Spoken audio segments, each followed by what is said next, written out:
కడప నగరం ఎర్రముక్కపల్లి విశ్వనాథపురం మధ్య ఉన్న రైల్వే అండర్ బ్రిడ్జ్ పెండింగ్ నిర్మాణాన్ని పూర్తి చేయడంలో అధికారులు తీవ్ర నిర్లక్ష్యాన్ని ప్రదర్శిస్తున్నారని సిపిఎం కడప నగర కార్యదర్శి రామ్మోహన్ విమర్శించారు. శనివారం కడప నగరంలోని విశ్వనాథపురం రైల్వే అండర్ బ్రిడ్జి వద్ద రైల్వే అండర్ బ్రిడ్జ్ సాధనా కమిటీ కన్వీనర్ నాగేళ్ల రామకృష్ణారెడ్డి ఆధ్వర్యంలో ధర్నా నిర్వహించారు. ఈ సందర్భంగా రామ్మోహన్ మాట్లాడుతూ విశ్వనాథపురం రైల్వే అండర్ బ్రిడ్జ్ పెండింగ్లో ఉన్న నిర్మాణాన్ని పూర్తి చేయాలని గత 4 నెలలుగా వివిధ రూపాల్లో ఆందోళన చేసినా ప్రభుత్వం వైపు నుంచి స్పందన లేకపోవడం దుర్మార్గం అన్నారు. జిల్లా కలెక్టర్ పెండింగ్లో ఉన్న బ్రిడ్జి నిర్మాణాన్ని పూర్తి చేసేందుకు త్వరితగతిన చర్యలు తీసుకోవాలని కింది స్థాయి అధికారులకు ఆదేశాలిచ్చినా తీవ్ర నిర్లక్ష్యం కొనసాగుతుందన్నారు. కార్పొరేషన్ అధికారులు ప్రజల నుండి పన్నుల రూపంలో కోట్ల రూపాయలు వసూలు చేసి ప్రజలు ఇబ్బందులు పడుతున్నా పెండింగ్లో ఉన్న అండర్ బ్రిడ్జ్ నిర్మాణానికి నిధులు కేటాయించి ఖర్చు చేయకపోవడం దుర్మార్గం అన్నారు. ఈ కార్యక్రమంలో రైతు సంఘం జిల్లా అధ్యక్షులు కార్యదర్శులు గోపాలకృష్ణయ్య, దస్తగిరిరెడ్డి, చిన్నసిద్దయ్య, శ్రీనివాసులరెడ్డి, కేవీపీఎస్ నగర కార్యదర్శి నరసింహ, సిఐటియు నగర అధ్యక్షులు చంద్రారెడ్డి, తిమ్మయ్య, డివైఎఫ్ఐ జిల్లా కార్యదర్శి శివకుమార్, మహిళా సంఘం నగర కార్యదర్శి జమీలా, శంషాద్, సరిత, పెన్షనర్ల సంఘం నాయకుడు నారాయణరెడ్డి, జలాల్తో పాటు స్థానిక ప్రజలు పాల్గొన్నారు.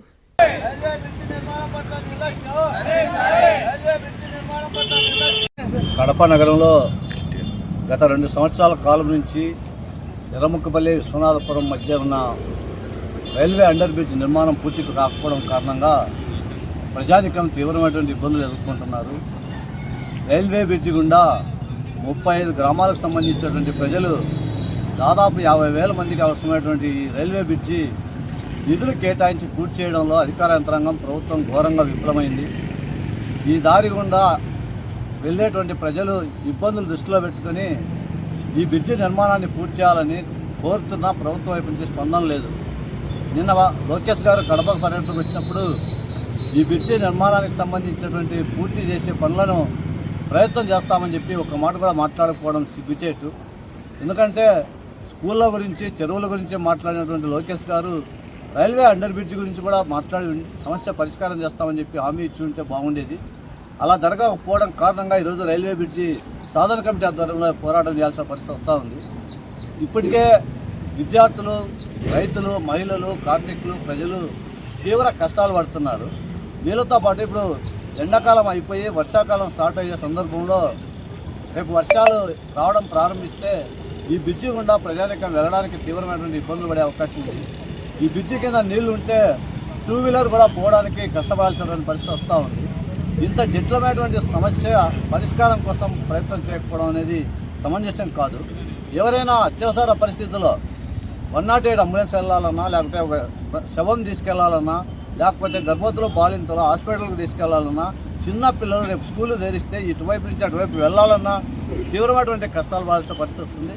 ఇంకో ముఖ్యమైనటువంటి అంశం ఏంటంటే ఇటుపక్క 35 గ్రామాలు ఉన్నాయి.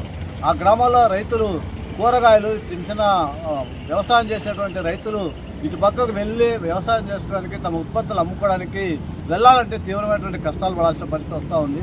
అందుకోసం అటు రైతాంగానికి, ఇటు ప్రజానికానికి, విద్యార్థులకి, మహిళలకి, కార్మికులకి, వికలాంగులకి అందరికీ ఇబ్బందికరమైనటువంటి ఈ బ్రిడ్జి నిర్మాణాన్ని పూర్తి చేసే ప్రయత్నం చేయకపోవడం దుర్మార్గమైన విషయం.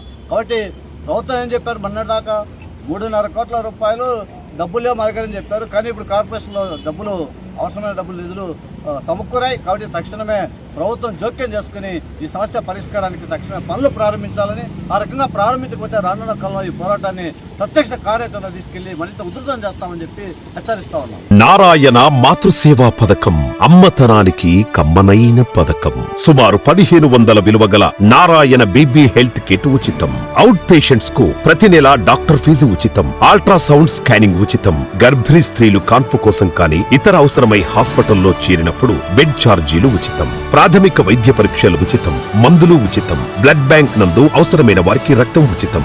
5 నుండి 9 నెలల గర్భిణీలకు ప్రతి నెల చెకప్ సమయంలో ఉచిత డ్రై ఫ్రూట్ బాక్స్ మరియు వేరుశెనగ చిక్కీలు ఉచితంగా ఇవ్వబడును. బిడ్డ పోషణ నిమిత్తం తల్లికి 3,000 రూపాయల నగదు అందించబడును. కాన్పు కోసం అంబులెన్స్ ఉచిత పికప్ సదుపాయం కలదు. నెల్లూరు నగర పరిధిలో నారాయణ మాతృసేవా పథకం, నెల్లూరు.